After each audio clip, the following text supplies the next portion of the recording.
కాదండి. మీకు తెలియగలంది కష్టాలు పడ్డారు.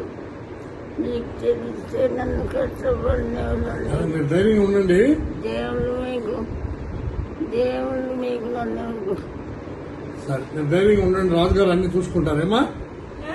ఎప్పటి నుంచో ఢిల్లీకి రాజుగారికి తెలిస్తే నాకు కష్టాలు ఉండవని అన్ని ఛానల్లోనూ మా అమ్మ ఇంటర్వ్యూ ఇస్తుందండి.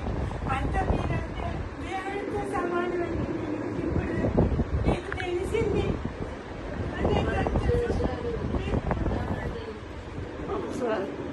దిద్రాజు గారు, మీరు ఇదివరకు నాకు చేసే సహాయం నేను ఎప్పుడూ మర్చిపోను. రాజమండ్రి షూటింగ్లో ఉండి కూడా సరే ఆయాసపడద్దు, మాట్లాడద్దు, ధైర్యంగా ఉండండి. నేను చెప్తాను, రాజుగారితో చెప్తాను. మీరు పడుకోండి, రెస్ట్ తీసుకోండి.